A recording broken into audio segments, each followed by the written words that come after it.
Hello everybody, कैसे हैं सब? अच्छे हैं? चलिए जी, बहुत ही बढ़िया। तो चलो बच्चों, आज हम आपका वेलकम करें आज की नई क्लास में। ठीक है। और आज की क्लास है हमारी एक्सरसाइज नंबर 2.2 और chapter number 2, that is relation and function of class 11th। ठीक है, तो चलिए देखते हैं क्या है इसमें। बहुत ही ईजी चैप्टर है बेटा, मतलब सॉरी, बहुत ही ईजी एक्सरसाइज है ना, बिल्कुल भी टफ नहीं लगने वाला आपको, क्योंकि आपने ऑर्डर पेयर तो किया है अभी लास्ट वाली क्लास में, है ना। तो चलिए देखिए बेटा, मैंने यहाँ पे एक सेट लिखा है आर और इसके एलिमेंट है order pair. UP Lucknow, MP Bhopal, HP Shimla, Uttarakhand Doon यानी कि Dehradun, this is Rajasthan and Jaipur. Order pair है सारे के सारे, कोई इशू नहीं है इसमें, तो है ना। अब जो ये ऑर्डर पेयर तो है बेटा ये वाले, लेकिन इनमें क्या लग रहा है कि UP and Lucknow, MP and Bhopal. भाई लखनऊ जो है इसकी कैपिटल है यूपी की, भोपाल की कैपिटल एमपी है, शिमला मतलब सॉरी भोपाल एमपी की कैपिटल है, शिमला एचपी की कैपिटल है, देहरादून उत्तराखंड की कैपिटल है और जयपुर राजस्थान की कैपिटल है। इसका मतलब क्या हुआ, मैंने ऑर्डर पेयर तो लिखे हैं, बट इन ऑर्डर पेयर में क्या खास बात है कि जो फर्स्ट एलिमेंट है that is the state and the second element is the capital of first element. Got my point. Order pair तो है सारे के सारे, लेकिन इन ऑर्डर पेयर में एक रिलेशनशिप है सब में मीन्स दोनों एलिमेंट में अपने आपस में, क्या कि B is the capital of A। Clear है ना। तो इसका मतलब रिलेशन क्या होती है भाई, ऑर्डर पेयर का ही एक सेट होती है, ऑर्डर पेयर आएंगे उसमें सारे के सारे, है ना। बस उसमें एक पर्टिकुलर रूल होगा जो उस ऑर्डर पेयर को मतलब जो उस रिलेशन के लिए सेटिस्फाई करेगा। फॉर एग्जाम्पल, अगर मैं इसमें लिख देती हूँ कुछ भी, लाइक यूपी लिख देती हूँ एंड मेरठ लिख देती हूँ, तो ये इसमें नहीं आएगा जो ये सेट मैंने पर्टिकुलर दे रखा है। क्योंकि इस सेट की क्या खास बात है, इस सेट में ए बी यानी कि ऑर्डर पेयर आने वाले हैं, लेकिन कौन से ऑर्डर पेयर आने वाले हैं, where B is the capital of A, B is the capital of A. ठीक है ना, तो उसमें ये वाले ऑर्डर पेयर आने वाले हैं, कोई दिक्कत नहीं है इसमें। ठीक है, तो चलिए अभी डेफिनेशन क्लियर करेंगे। अभी तो जस्ट आपको बताया है कि जब ऑर्डर पेयर आपस में कोई एक रिलेशन को सेटिस्फाई करते हैं, यानी कि कोई गिवन कंडीशन को सेटिस्फाई करते हैं, तो हम उसको रिलेशन पढ़ लेते हैं, यानी कि रिलेशन में आते हैं ऑर्डर पेयर। अच्छा, और ऑर्डर पेयर कहाँ से आए थे लास्ट वाले में, ऑर्डर पेयर आए थे हमारे ए क्रॉस बी से। देखिए एक एग्जाम्पल हमने और लिखा है, A is equal to this, B is equal to this, A cross B मैंने निकाल लिया है। अब मैंने ये 5 सेट लिखे हैं, R1 एक सेट लिखा है, R1 में क्या लिखा है, ए बी, यानी कि ऐसे ऑर्डर पेयर जब A is equal to B हो, जब A is equal to B हो और A में हो और B में हो, ऑर्डर पेयर। इसका मतलब ये जो A क्रॉस B निकाला है, इसमें से वो वाले ऑर्डर पेयर लिखने हैं जब A is equal to B, तो क्या आएगा, सिर्फ 4 4, यानी कि R1 में मेरा आ गया just one element that is 4 4। R2 ऐसे ऑर्डर पेयर यानी कि A B where A greater B, A belongs to A, B belongs to B, ये सब में चलेगा, मैंने लिखा नहीं है। ठीक है, ए ग्रेटर बी मीन्स जो फर्स्ट वाला एलिमेंट है वो सेकंड से बड़ा होना चाहिए। 2 3 भी नहीं आएगा, 2 4 भी नहीं आएगा, जस्ट 4 3 आएगा इसमें। तो R2 में मेरा मिल गया बेटा 4 3, ये ऑर्डर पेयर आ गया। R3 में क्या कह रही हूँ मैं, A B where A less than B, यानी कि फर्स्ट वाला सेकंड वाले से छोटा होना चाहिए, तो 2 3 एंड 2 4 आ जाएंगे R3 में। तो अगर मैं R3 की बात करती हूँ तो that will be 2 3 and 2 4, no issues. R4 A plus B is 9, देखिए ए प्लस बी इज 9 कहाँ है, दोनों का सम 9 आना चाहिए। 2 3 5, 2 4 6, 4 3 7, 4 4 8, नहीं आ रहा भाई कुछ भी, तो R4 में कोई एलिमेंट नहीं आएगा। इसका मतलब R4 मिल गया मेरा 5, R4 में कोई एलिमेंट नहीं है। ठीक है, फिर आया मेरा R5, R5 में मैं क्या कह रही हूँ, इसको मिटा देती हूँ, where A plus B less than equal to 8, यानी कि ऐसे ऑर्डर पेयर जिनका सम 8 से कम हो या 8 के इक्वल हो, तो मेरे ख्याल से सारे आ जाने चाहिए। 3 और 2 5 आ जाएगा, 4 और 2 6, ये भी आ जाएगा, 4 और 3 7, 4 और 4 8, कोई दिक्कत बेटा। ऐसे ऑर्डर पेयर लेने हैं ए क्रॉस बी में से जिनके लिए जिनका सम 8 से कम हो या 8 के इक्वल हो, सबका सम 8 से कम है या 8 के इक्वल है। ये क्या मिल गया मुझे, पूरा ए क्रॉस बी मिल गया। तो आपने देखा R1 R2 R3 R4 and R5 सारे के सारे क्या हैं, these are the subset of A cross B. ठीक है, what are these are the subset of A cross B. क्योंकि देखिए फाई और ए क्रॉस बी तो डेफिनेट सी बात है ये तो होंगे ही सबसेट ए क्रॉस बी के, या नहीं? फाई तो सबका सबसेट होता है और सेट खुद का सबसेट होता ही है, तो ए क्रॉस बी का सबसेट होगा, और फाई जो है हर सेट का सबसेट होता है, तो देयरफॉर फाई भी होगा। इसको हम पढ़ते हैं एम्प्टी रिलेशन। देखिए अब रिलेशन क्लियर हुई। तो रिलेशन R1 भी रिलेशन है। कैसी रिलेशन? जब A is equal to B है। R2 में क्या रिलेशनशिप है? When A greater than B है। R3 में क्या रिलेशन है? When A less than B है। ठीक है। R4 में क्या था? अच्छा, जब उनका सम 9 था। और R5 में क्या था? जब उनका सम लेस देन और इक्वल टू 8 था। तो हो गई ना, these are the relations.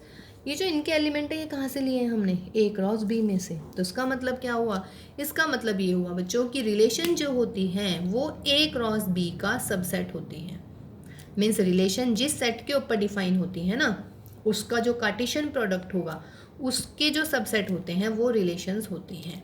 Got my point? तो चलिए डेफिनेशन लिखते हैं अब हम रिलेशन की कि व्हाट इज रिलेशन एक्चुअली।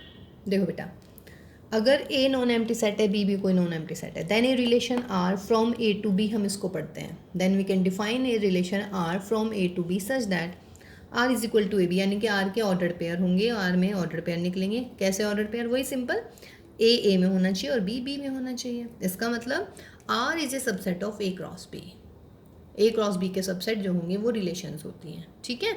अब फाई को हम एम्प्टी रिलेशन पढ़ते हैं बेटा, और यदि पूरा का पूरा सेट निकल जाता है, यानी कि ए क्रॉस बी या ए क्रॉस ए, यदि हमारे पास एक ही सेट है तो हम उसको पढ़ते हैं व्हाट? Universal relation. ठीक है, कोई दिक्कत नहीं है इसमें। नेक्स्ट देखिएगा अब क्या बता रहे हैं। अब हम देखिए बेटा, ए में अगर सपोज कीजिए पी एलिमेंट है, बी में सपोज कीजिए क्यू एलिमेंट है। ए में कितना एलिमेंट है? पी। बी में कितना एलिमेंट है? क्यू। तो ए क्रॉस बी में कितना एलिमेंट बताए थे आपको? P into Q. तो अगर किसी सेट में पी क्यू एलिमेंट है तो number of subset of A cross B कितना होगा? 2 की पावर पी क्यू। और अभी क्या बताया है कि ये होती हैं रिलेशंस, यानी कि maximum number of relations will be 2 raise to power P Q. कोई दिक्कत इसमें? देखिए, ए में पी एलिमेंट है, बी में क्यू एलिमेंट है, तो ए क्रॉस बी में पी इंटू क्यू हो गए हैं। अब ए क्रॉस बी के कितने सबसेट बनेंगे? 2 की पावर पी क्यू, क्योंकि 2 की पावर एन का फॉर्मूला है हमारे पास में।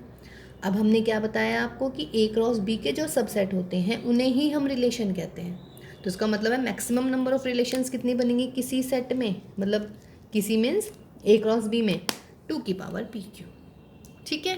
अब अगर रिलेशन है मेरी A B, order pair A B है ना, तो बेटा जो ऑर्डर पेयर का फर्स्ट एलिमेंट है सारे के सारे, उनका जो सेट होगा वो होता है डोमेन। मीन्स जो भी ऑर्डर पेयर होंगे आपके, ऑर्डर पेयर के जो फर्स्ट एलिमेंट है यानी कि ए, वो उसको हम पढ़ते हैं डोमेन। और भाई जो सेकेंड एलिमेंट होता है उसको हम पढ़ते हैं रेंज। ऑर्डर पेयर के जो फर्स्ट एलिमेंट है वो डोमेन में लिख देंगे सारे, और जो ऑर्डर पेयर के सेकेंड एलिमेंट है उनको हम रेंज में लिख देंगे। ठीक है, अगर डोमेन और रेंज पूछते हैं रिलेशन की। After that if he is asking for को डोमेन, तो को डोमेन हमारा दूसरे वाला सेट, यानी कि डिफाइन मेरी किसके ऊपर थी? रिलेशन मेरी डिफाइन है ए क्रॉस बी, तो बी जो हो जाता है वो मेरा को डोमेन हो जाता है। ठीक है। और जैसे मैंने यहाँ पे लिखा है ए बी, तो इसका मतलब ये हो जाएगा हमारा यहाँ पे कि अगर मैं कह रही हूँ कि ए बी आर का एलिमेंट है, देखिए अगर ए बी आर का एलिमेंट है तो ऐसे लिखेंगे A B belongs to R. Means कोई ऑर्डर पेयर जो रिलेशन को सेटिस्फाई करता है वो उसका element, A is related to B, इसको पढ़ सकते हैं। और अगर इन केस नहीं हुआ भाई तो बहुत सिंपल, यहाँ लिख देंगे A B not belongs to R, यानी कि A is not related to B. ठीक है। एग्जाम्पल देखते हैं अभी हम इसका। देखिए बेटा, मैंने लिखी है relation R A B where A is equal to B. ठीक है, तो ए का सेट, ए सेट है मेरा 1 2 3 4, तो कौन कौन आ जाएगा इसमें? 1 1 2 2 3 3 4 4। मीन्स ऐसे ऑर्डर पेयर जो जिसमें ए इज इक्वल टू बी हो जाएगा, वो आ जाएंगे सारे के सारे एलिमेंट। ठीक है। अब मैं अगर कहने लगूँ 2 2, तो 2 इज रिलेटेड टू 2, क्योंकि 2 इज इक्वल टू 2, लेकिन 2 3 डोंट, तो लिखेंगे 2 2 belongs to R but 2 3 does not belongs to R. और पढ़ेंगे कैसे इसको? 2 इज नॉट रिलेटेड टू 3 और यहाँ पर 2 इज रिलेटेड टू 2। ठीक है। अब देखिए बेटा, ये होगी हमारी सेट बिल्डर फॉर्म, ये होगी मेरी रोस्टर फॉर्म, और ये हो जाती है मेरी, इसमें एरो डायग्राम भी आता है, एक नई फॉर्म है इसमें, what? Arrow diagram. Arrow diagram में बहुत सिंपल, 1 को 1 से रिलेट कर दो भाई, 2 को 2 से, जो जो यहाँ है 3 को 3 से और 4 को 4 से। अगर मान लीजिएगा यहाँ पे होता मेरा 2 3 एंड 3 4, तो मैं क्या करती, 2 को 3 से रिलेट करती और 3 को बच्चों 4 से करती रिलेट। ठीक है, तो ये this is your arrow diagram. तो 3 तरीके से हम किसी रिलेशन को रिप्रेजेंट कर सकते हैं। फर्स्ट इज व्हाट, रोस्टर, फिर सेट बिल्डर, ये हम सेट में भी कर चुके हैं, और बेटा तीसरी आ गई मेरी एरो डायग्राम। ठीक है, अब देखिएगा मैंने कहा है कि ए बी जो है आर का एलिमेंट है, तो जो यहाँ पे बी है ना, this is called image of A, means B को हम पढ़ने वाले हैं। B is called the image of A. B क्या है आपका, ए का इमेज है। ठीक है, चलिए क्वेश्चन देखते हैं बेटा। अगर ए क्रॉस बी में है 45 एलिमेंट, ठीक है, तो नंबर ऑफ ए क्या नहीं हो सकता। देखिए number of A cross B, तो number of A cross B का मतलब हो गया मेरा number of A into number of B is equal to होना चाहिए 45। यानी कि ये ऐसे होनी चाहिए जो 45 को कट कर दे। 15 हो सकता है, हाँ, चूँकि डिवाइड हो जाएगा। 15 3 से 45, 3 भी हो सकता है, 15 आ जाएगा यहाँ पे। 17 हो सकता है क्या, नहीं हो सकता, क्योंकि अगर 17 हो गया यहाँ पे तो ये तो डिवाइड ही नहीं कर पाएगा इसको। भाई 45 चाहिए मुझे, तो इसका मतलब है मुझे 2 नंबर ऐसे चाहिए जिनका प्रोडक्ट आ जाए 45। 15 हो सकता है चूँकि 15 में 3 की मल्टीप्लाई हो सकती है, 3 हो सकता है चूँकि इसमें 15 की मल्टीप्लाई हो सकती है, 5 हो सकता है चूँकि इसमें 9 की मल्टीप्लाई हो सकती है, लेकिन 17 में तो किसी की भी मल्टीप्लाई नहीं कर सकते कि 15 आ जाएगा, सॉरी 45 आ जाएगा। तो इसका मतलब है ए का ऑर्डर जो है 17 नहीं हो सकता। क्लियर है बेटा, ठीक है। तो देखिए रिलेशन, ये तो ऑर्डर ए क्रॉस बी का हो गया क्वेश्चन। तो रिलेशन क्या होती है बच्चों, हमारी ए क्रॉस बी का सबसेट होती है। रिलेशन मीन्स ए क्रॉस बी का सबसेट। ठीक है, अब इसमें फाई भी आती है, क्योंकि फाई जो होती है ए क्रॉस बी का सबसेट होगा, और खुद एक सेट, खुद सेट सबका सबसेट होता ही है अपना। ठीक है ना, तो इसको हम एम्प्टी रिलेशन पढ़ते हैं और इसको हम पढ़ते हैं यूनिवर्सल रिलेशन। एम्प्टी मीन्स जब कुछ नहीं आता, और यूनिवर्सल मीन्स, यूनिवर्सल रिलेशन कब आ जाती है, जब R is equal to A cross B हो जाता है, यानी कि पूरी रिलेशन पूरा क्रॉस प्रोडक्ट बन जाती है। तब हम उसको पढ़ते हैं कि that is what, that is universal relation. और फाई जिसमें कुछ भी कोई भी एलिमेंट नहीं आता, जो अभी हमने एग्जांपल्स किए थे, तो उसमें एक फाई आ रहा था और एक हमारा आ रहा था पूरा का पूरा सेट, है ना, R4 एंड R5। R4 था हमारा एम्प्टी और R5 था हमारा यूनिवर्सल का, है ना, दोनों देख लीजिएगा कौन से थे। ठीक है, तो रिलेशन क्लियर हुई क्या होती है। तो रिलेशन का मतलब हमारे ऑर्डर्ड पेयर ही होते हैं, और इन ऑर्डर्ड पेयर में कोई कुछ ना कुछ एक लिंक होता है। मीन्स ए क्रॉस बी के वो सारे के सारे एलिमेंट जो गिवन वाली कंडीशन को सेटिस्फाई कर जाएं, ठीक है, वो रिलेशन हो जाती है हमारी। ठीक है, तो चलिए एक्सरसाइज नंबर हम 2.2 स्टार्ट कर रहे हैं बच्चों। अभी देखिए बेटा, question number 1 exercise 2.2। If A is 1 2 3 4 dash dash dash 14, इसका मतलब इसमें कितने एलिमेंट हैं, 1 2 3 4, 4 एलिमेंट नहीं है, बीच में मैंने डैश डैश किया है, सेट आप पढ़ चुके हैं। इसका मतलब 1 से लेके 14 तक के नंबर हैं सारे। ठीक है, अब रिलेशन कह रहा है कि if we are define a relation R from A to A, यानी कि ए से ए पर ही हमने रिलेशन डिफाइन करी है, एक्स वाई, और कैसा होना चाहिए बेटा, y is equal to 3x होना चाहिए। देखिए 3x minus y is equal to 0 कह लो, या y is equal to 3x कह लो, और दोनों के दोनों a में होने चाहिए, x भी और y भी। इसका मतलब ये हुआ जब a क्रॉस 1 पे डिफाइन कर रहे हैं आप। ठीक है, तो बेटा x की वैल्यू पहले 1 लिखिएगा, जब 1 लिखूंगी तो y मेरा आ गया 3, या नहीं, लिखिए x इज इक्वल टू 1 तो y is 3, x is equal to 2 लिखिए, y is 3 2 6, x is equal to 3 लिखिए, y is equal to 3 into 3 9, x is equal to 4 लिखिए, y कितना आ जाएगा 3 4 12, x इज इक्वल टू 5 लिखिए, y आ गया भैया 15। 15 हमारा है ही नहीं, सिर्फ 14 तक है हमारे पास एलिमेंट। तो इसका मतलब, क्योंकि देखिए y x y ordered pair है, और मैं कह रही हूँ r डिफाइन हो रहा है a क्रॉस a पर, इसका मतलब x भी a में होना चाहिए और y भी a में होना चाहिए, और a में एलिमेंट है सिर्फ 14 तक, तो y की वैल्यू 15 आ गई है, जो कि a में नहीं है। कहाँ है ये, a में नहीं है ना, तो इसका मतलब हम यहीं तक ले पाएंगे। तो रिलेशन होगी बेटा मेरी, 1 किससे रिलेट है, 3 से, 2 किससे रिलेट है, 6 से, 3 किससे रिलेट है, 9 से, और भैया 4 किससे रिलेट है, 12 से। ठीक है, ये सेट बिल्डर फॉर्म होगी मेरी, ये मेरी होगी रोस्टर फॉर्म। और अगर मैं इसे कहूँ कि आपको दिखानी है किससे, एरो डायग्राम से, तो लिख लीजिएगा 1 2 3 से लेके 14 तक, यहाँ पे भी लिख लीजिएगा 1 2 3 से लेके 14 तक। 1 किससे रिलेट कर दूंगी मैं, 3 से। 2 किससे रिलेट कर दूंगी, 6 लिख लेते हैं यहाँ पे, 6 से। 3 किससे करेंगे, 9 से। और बच्चा 4 किससे करेंगे, 12 से। बड़ा कर लीजिएगा इसको, बाकी को ब्लैंक छोड़ दीजिएगा जो नहीं हो पा रहे हैं। ठीक है, अब सवाल आता है डोमेन का। डोमेन देखिए इस सवाल में क्या मिलेगी मुझे, डोमेन मिलेगी, क्या बोला है डोमेन की डेफिनेशन, ऑर्डर्ड पेयर के फर्स्ट एलिमेंट। तो ऑर्डर्ड पेयर का फर्स्ट एलिमेंट 1, यहाँ पे 2, यहाँ पे 3, यहाँ पे 4। This is my, sorry domain कह रही हूँ मैं, रेंज। हाँ सॉरी डोमेन है, ठीक है। फिर आई आपकी रेंज। रेंज में क्या बोला है, ऑर्डर्ड पेयर के सेकेंड एलिमेंट, यानी कि 3, देन 6, देन 9, देन 12। और अगर हम कहें कोडोमेन, तो कोडोमेन क्या बोला है बच्चों, कोडोमेन बोला है पूरा का पूरा सेट, यानी कि सेट ए, 1 से लेके 14 तक के सारे नंबर। ठीक है, तो ये हुआ बच्चों क्वेश्चन नंबर 1, इजी था। अब देखते हैं क्वेश्चन नंबर 2। देखो बच्चों क्वेश्चन नंबर 2 कह रहे हैं कि define a relation R on the set of natural number and R is defined as R is equal to x y such that y is equal to x plus 5 where x is less than 4, और x है आपका natural number. Definite सी बात है y भी natural number है। ठीक है, अब देख लेते हैं। x है लेस देन 4, तो x की वैल्यू 1 2 एंड 3 आएंगी बस। जब x इज इक्वल टू 1 आएगा बच्चों, तो y is equal to 1 plus 5 यानी कि 6। जब x इज इक्वल टू 2, तो y is equal to 2 plus 5 यानी कि 7। x is equal to 3, y is equal to 3 plus 5 यानी कि 8। आगे हम करेंगे नहीं, बिकॉज x की वैल्यू सिर्फ 4 से कम दे रखी है। तो रिलेशन क्या मिली भाई, 1 किससे रिलेट हुआ, 6 से। 2 किससे रिलेट हुआ, 7 से। 3 किससे रिलेट हुआ, 8 से।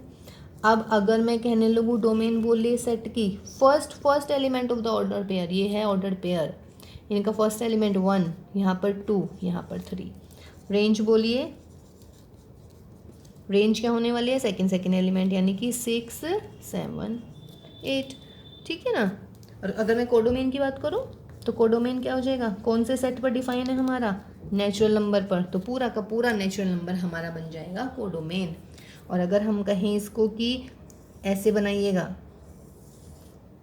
x की वैल्यू लेस देन 4 है, तो 1 2 3 1 2 3 4 5 6 7 ऐसे ऐसे करते जाइएगा जितने भी एलिमेंट आएंगे, क्योंकि नेचुरल नंबर तो पता नहीं कहाँ तक जाते हैं। तो 1 किससे रिलेट है, 6 से कर दीजिएगा।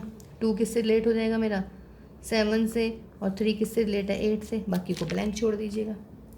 ठीक है ना। तो देखिए कितना इजी हो जाता है। This is arrow diagram, this is set builder form, this is roster form. Domain means first element of the ordered pair, और range means second element of the ordered pair, है ना। और सेकेंड एलिमेंट क्या होता है, first की image कहलाता है। B is the image of A. देखिए बेटा, ए हो गया मेरा 1 2 3 5, बी हो गया मेरा 4 6 9। ठीक है, आर हो गया। अब मैं कह रही हूँ कि एक रिलेशन है आर जो ए क्रॉस बी पर डिफाइन है, और इस टाइप से डिफाइन है, R is equal to x y such that difference of x y is odd. देखिए ये वाला साइन डिफरेंस का होता है बेटा, एक्स डिफरेंस वाई। मैंने एक्स माइनस वाई नहीं लिखा, एक्स माइनस वाई मतलब कि एक्स में से वाई को माइनस करना है, और y minus x means y में से एक्स को। लेकिन एक्स माइनस वाई का मतलब होता है डिफरेंस, जो बड़े वाला है उसमें से छोटे वाले को ही माइनस करना है आपने। ठीक है, where x belongs to A and y belongs to B. दोनों का डिफरेंस जो है ऑड होना चाहिए। तो देखते हैं भाई किस किस का ऑड होएगा। 1 4 हो जाएगा डिफरेंस ऑर्डर, डिफरेंस ऑड। 1 और 4 का डिफरेंस 3 आ जाएगा, 1 एंड 4 लिख लेंगे।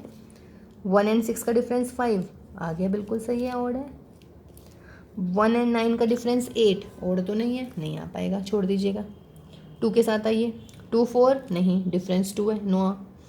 2 6 डिफरेंस 4 नहीं आएगा। 2 और 9 डिफरेंस 7 यानी कि ये आ जाएगा। 3 4 डिफरेंस 1 लिख लीजिएगा। 3 6 डिफरेंस 3 लिख लीजिएगा। 3 9 डिफरेंस 6 नहीं लिखिएगा। 5 4 डिफरेंस 1 लिख लीजिएगा। 5 6 डिफरेंस 1 लिख लीजिएगा। 5 9 डिफरेंस 4 नहीं लिखिएगा। तो this is my relation in roster form. कोई दिक्कत नहीं है इसमें भी। ऑर्डर्ड पेयर कौन से लिखने हैं, जब डिफरेंस ऑड हो। एक तरीका है ए क्रॉस बी लिख लीजिएगा सारा, वो थोड़ा बड़ा लगेगा, ऐसे मैंने डायरेक्ट लिख दिया भाई। 1 को 4 के साथ 1 6 1 9, 1 4 आ गया, चूँकि 4 में से एक ये 3 डिफरेंस ऑड है। 1 और 6 का डिफरेंस 5 है, 1 और 9 का डिफरेंस 8 है तो नहीं आएगा। 2 एंड 4 का डिफरेंस 2 नहीं लिखेंगे। 2 और 6 का डिफरेंस 4 नहीं लिखेंगे because that is not an odd number, that is even, मुझे चाहिए सिर्फ ऑड। ठीक है ना। डोमेन लिख लीजिएगा बेटा। डोमेन मीन्स जो first element of ordered pair है, यानी कि 1 लिख चुकी हूँ, नहीं लिखूंगी। 2 3 भी नहीं लिखूंगी फिर बार बार। 5 भी नहीं लिखूंगी। रेंज देखिएगा, रेंज क्या हो जाएगा? 4 6 9 4 6 4 नहीं, बस हो गया जी। तो ये डोमेन हो गई हमारी और ये रेंज हो गई है। ठीक है, नेक्स्ट क्वेश्चन देखते हैं अभी। देखिए बेटा, question number 4, we have two sides P and Q and a relation R on which is defined from P to Q। ठीक है, कह रहा है कि इसको एक तो डोमेन लिखनी है जी, एक इसकी रेंज लिखनी है। डोमेन बोलिएगा जल्दी से। डोमेन ऑफ आर 5 6 7 है ना। रेंज बोलिएगा, या वैसे इससे पहले मुझे क्या लिखना चाहिए था, मुझे इसको रोस्टर फॉर्म में लिखनी है, तो पहले मुझे रोस्टर फॉर्म बताइएगा। 5 is related to 3, 6 is related to 4 and बच्चों 7 इज़ रिलेटेड टू 5। अब यहाँ से उसके बाद ये लिखना चाहिए था मुझे। Domain means first element 5 6 7, range means second element 3 4 5। हो गया ना। अब ये एक चीज़ और बोल रहे हैं कि इसको लिखना है आपको भाई सेट बिल्डर फॉर्म में। देखो एक्स वाई है, क्या लग रहा है बच्चों? 3 5 4 6 5 7, यानी कि 2 2 का डिफरेंस, यानी कि जो y है मेरा वो क्या है, फर्स्ट वाले से 2 कम है, मीन्स x माइनस 2 है ना। वेयर x किस में है, p में, और y किस में है, q में। ये ज़रूर लिखिएगा आप कि x और y कहाँ से बिलोंग कर रहे हैं। ठीक है भाई, देखिए इजी है ना पहचानना भाई, 2 2 का डिफरेंस है तो मैंने देखिए y है x से 2 कम तो x माइनस 2 लिख दिया। तो this is your set builder form. तो सेट बिल्डर हो गई, रोस्टर हो गई, एरो डायग्राम क्वेश्चन में गिवन था, रेंज पूछ रहा था, डोमेन पूछ रहा था। ठीक है, नेक्स्ट क्वेश्चन देखते हैं, क्वेश्चन नंबर 5। देखिए बेटा, क्वेश्चन नंबर 5 है a is 1 2 3 4 6 and the relation is defined on a cross a such that a b और b is exactly divided by a, यानी कि जो सेकेंड एलिमेंट है वो a से कटना चाहिए ज़रूरी। तो पहले हम इसको लिख लेते हैं कौन सी फॉर्म में, सेट बिल्डर फॉर्म में तो लिखा ही हुआ है, रोस्टर फॉर्म में लिखेंगे, फिर डोमेन और रेंज निकालेंगे, है ना। तो रोस्टर फॉर्म में कैसे लिखेंगे बेटा, यहाँ पे मैं ऐसे लिख लेती हूँ ताकि आपको कन्फ्यूज़न ना हो, जस्ट फॉर अंडरस्टैंडिंग लिखा है। 1 को 1 के साथ, ठीक है, 1 को 2 के साथ, 1 को 3 के साथ, 1 को 4 के साथ, 1 को 6 के साथ। क्या सोच रहे हैं कि एक रो से लिख रही है मैडम? नहीं, एक रो से नहीं लिख रही, हम रिलेशन ही लिख रहे हैं। b is exactly divided by a, 1 is divided by 1, 2 is divided by 1, 3 is divided by 1, 4 is divided by 1, 6 is divided by 1। ठीक है, अब आइए 2 के साथ। 2 1 लिखूंगी क्या? नहीं, बिकॉज बच्चों 2 1 1 कहाँ हो रहा है 2 से डिवाइड, तो ये तो गया, ये नहीं लिखेंगे आप। ठीक है ना। 2 2 2 से डिवाइड होता है। 2 3 3 तो नहीं हो रहा है 2 से डिवाइड, तो नहीं लिखेंगे। 2 4 लिख देंगे एंड 2 6 लिख देंगे। 3 के साथ आइए, 3 1 नहीं लिख पाऊंगी मैं, 3 2 भी नहीं लिखूंगी, 3 3 लिखूंगी भाई। 3 3 ये सब भूल जाते हैं, 3 3 2 2, चूँकि बेटा 3 भी तो 3 से डिवाइड है, आप डायरेक्ट 3 6 लिख देंगे। अब 3 4 नहीं लिखेंगे क्योंकि 4 3 से नहीं डिवाइड हो रहा है। फिर आइए 4 के साथ, 4 1 4 2 4 3 एंड 4 4 4 4 को नहीं भूलना है। सबसे ज़्यादा जो बच्चे गलती करते हैं वो ये करते हैं, 4 4 2 2 3 3 1 1 सब भूल जाते हैं। बच्चों 2 2 आना है because 2 is exactly divided by 2, 3 is exactly divided by 3, 4 is exactly divided by 4। ठीक है ना। फिर आइए लास्ट में 4 और तो नहीं आना कुछ भी, फिर लास्ट में आपका 6 6 आ जाएगा क्योंकि 6 और 6 से डिवाइड हो रहा है। कह रहे हैं डोमेन बोलिए। अगर ये क्लियर नहीं है तो पहले आप A क्रॉस A निकालिए, फिर A क्रॉस A में से जो पेयर इस कंडीशन को सेटिस्फाई कर रहे हैं वो ढूंढ लीजिएगा, अगर आपको लग रहा है ये डायरेक्ट हो रहा है। ठीक है, डोमेन R बोलिए, कौन हो जाएगा? 1 1 1 1 1, कितनी बार नहीं लिखूंगी, 2 2 2 3 4 एंड 6, ये मेरी डोमेन आ गई। रेंज बोलो बच्चों, रेंज 1 2 3 4 6, 1 2 3 4 6, 2 4 6 3 6 4 6 लिख चुकी हूँ ऑलरेडी सब। तो डोमेन और रेंज भी निकल गई इस क्वेश्चन में। ठीक है जी। चलिए क्वेश्चन नंबर 6 देखते हैं अब क्या है। देखो बेटा क्वेश्चन नंबर 6 है हमारा r is equal to x x plus 5 where x belongs to 0 1 2 3 4 5 है ना।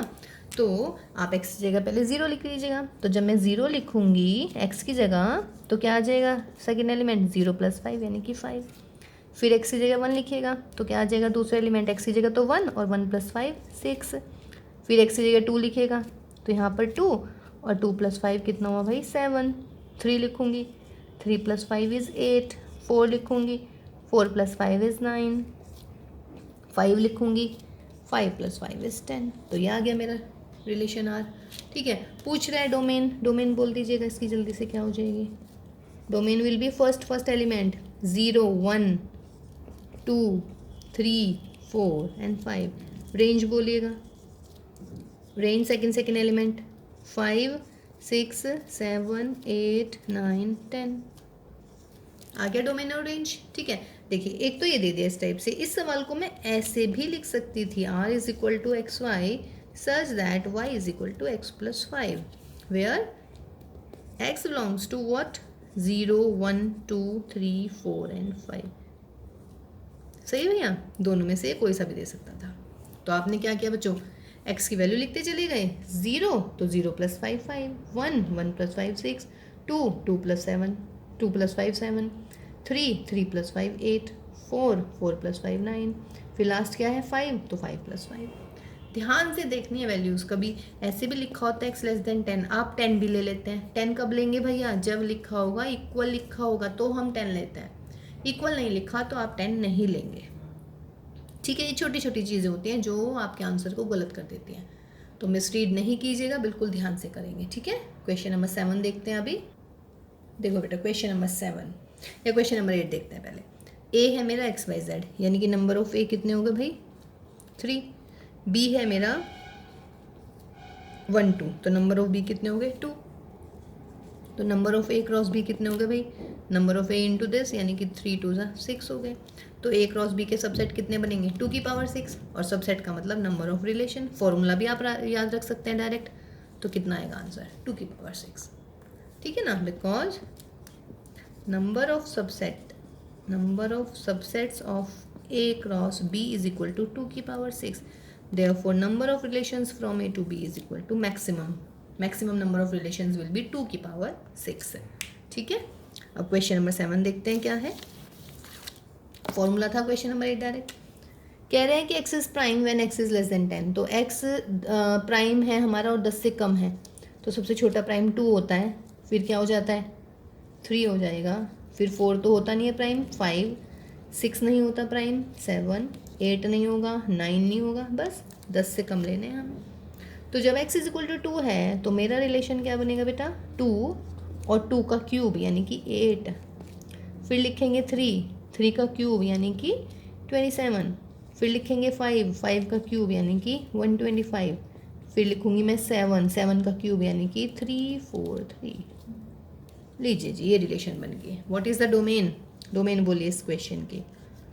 ऑर्डर्ड पेयर के फर्स्ट एलिमेंट 2 3 5 7। रेंज बोलो बच्चा, रेंज सेकेंड एलिमेंट यानी कि 8 27 125 343। ये मिल गया भाई डोमेन और रेंज। ठीक है, चलिए एक्सरसाइज का लास्ट क्वेश्चन नंबर 9 देखते हैं अब क्या है। देखिए बेटा लास्ट क्वेश्चन नंबर 9 है हमारा, थोड़ा ना अंडरस्टैंडिंग बेस्ड टाइप का क्वेश्चन हुआ ये। कह रहे हैं कि A relation R, let R be a relation which is defined on the set of integers यानी कि जेड के ऊपर डिफाइन। और किस टाइप से डिफाइन है, R is equal to A B, A and B belongs to Z, A minus B belongs to Z यानी कि डिफरेंस जो है ए माइनस बी का वो जेड होना चाहिए। अब आप मुझे ये बताइएगा, अगर मेरे पास ए और बी दो इंटीजर हैं तो क्या ए माइनस बी भी इंटीजर होगा? ऑलवेज होगा भाई इंटीजर तो, या नहीं? हमेशा दो इंटीजर्स का जो डिफरेंस होता है वो ऑलवेज एक इंटीजर ही होता है। व्हाट डज दिस मीन कि बच्चों इसका जो डोमेन होगा, चूँकि देखिए इंटीजर की बात चल रही है हमारी, मान लीजिए यहाँ पे इंटीजर्स ले लेते हैं, ये इंटीजर्स ले लेते हैं तो 1 2 3 4 डैश डैश, माइनस वाले भी आ जाएंगे, माइनस प्लस दोनों आ जाएंगे, plus minus plus minus plus minus, है ना। तो जब इनका डिफरेंस लेंगे तो बेटा ये हर कोई ना कोई किसी ना किसी जगह से रिलेट रहेगा, कोई नहीं बचेगा, कुछ नहीं बचना। तो इसका मतलब क्या हुआ इसका कि जो इस रिलेशन का डोमेन होगा वो भी इंटीजर होगा, और बच्चों जो रेंज होगी इसकी वो भी इंटीजर ही होगी, या नहीं? क्योंकि देखिए अगर मैं ले रही हूँ इधर 4 और 3 तो डिफरेंस हो गया 1, तो 1 से रिलेट हो रहे हैं, यानी कि 4 और 3 आपस में रिलेट हो रहे हैं।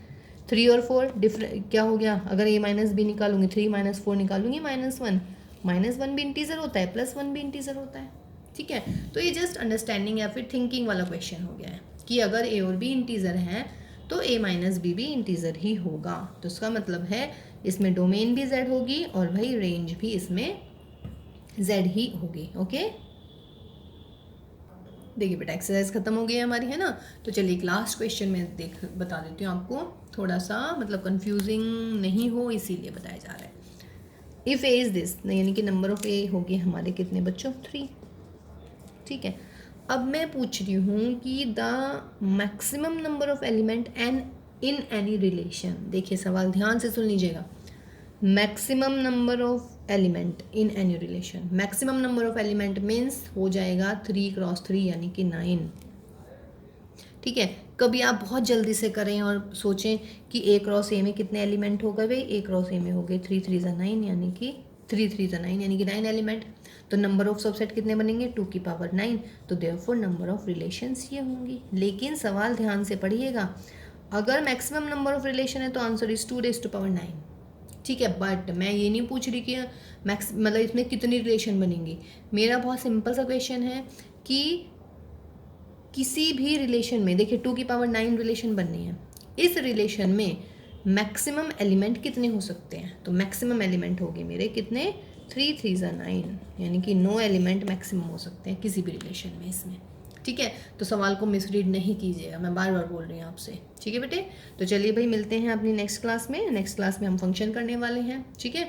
तो टिल देन इसको अच्छे से रिवाइज कीजिएगा, कार्टेशियन प्रोडक्ट को और रिलेशन को, ठीक है। अपना ध्यान रखिएगा, घर में ही रुकिएगा, घर से बाहर नहीं निकलिएगा, क्योंकि घर से बाहर जो है क्या घूम रहा है बच्चों, कोरोना घूम रहा है, ठीक है।